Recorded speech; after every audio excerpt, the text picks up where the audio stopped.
Well, Pisces, it's May 2024, and as I look at your horoscope, I see the unfoldment of some very, very interesting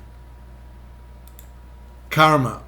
And that's got to do with your third house this month. Third house is an interesting house because it is a house of courage.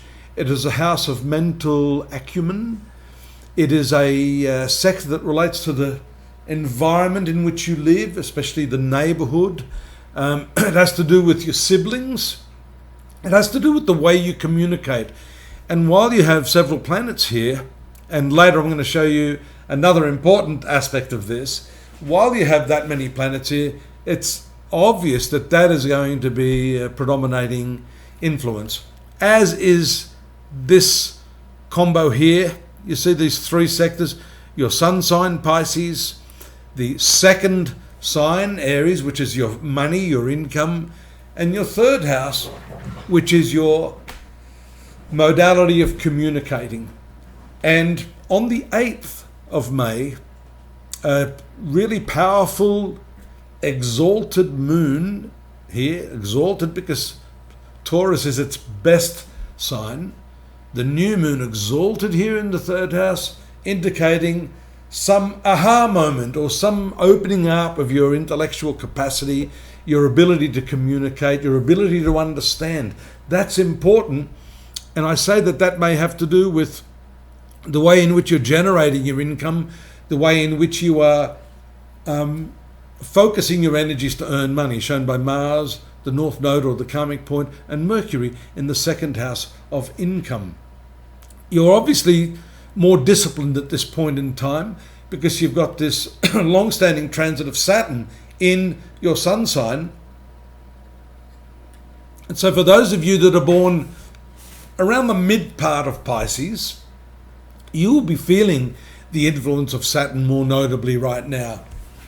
Those of you born at that time will be more secluded, and I think that's not a bad thing because we also see the spiritual planet Neptune here in its own sign, really tying up things here to a large extent because it's in the very last portion of its sign. So you've been learning some valuable spiritual lessons that have come through self-discipline, through standing on your own 2 feet.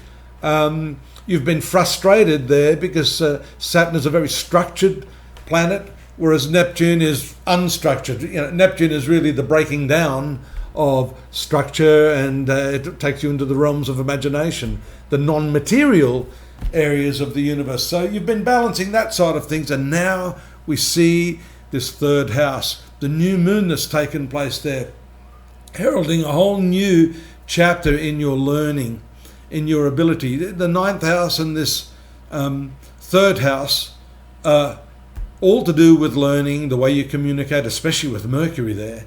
Look at this, Mercury and Venus, poetic. It shows your ability to understand language, or, for example, neuro-linguistic programming. The way people talk reflects the way they think. All of these sorts of areas are just an open field for you to explore and utilize.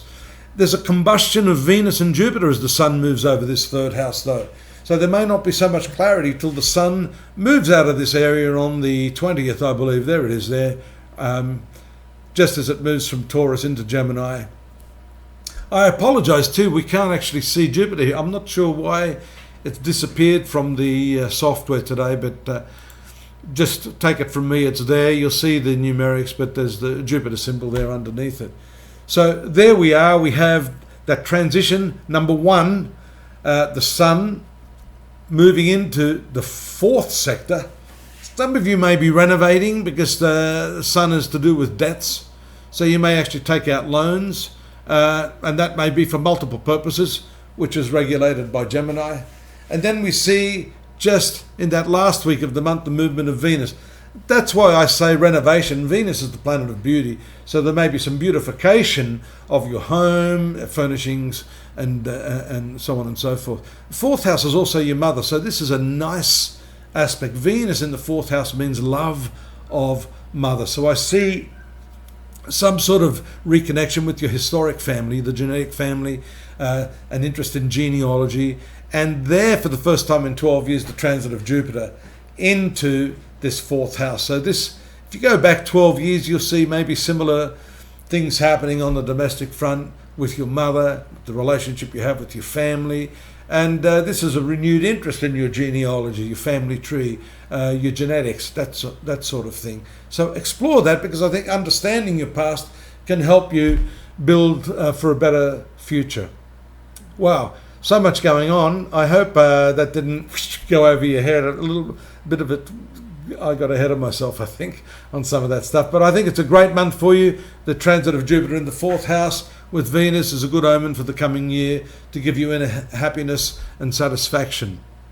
Now, I'd like to say that I've also got some text-based reporting over at the site astrology.com.au. Take a look at that. It will help give you some further embellishments on what's happening for the month of May 2024. Drop me a line. Please subscribe and like us. We need that. That can help us. And please come back next month. I'd love your company again. Stay safe. Bye-bye.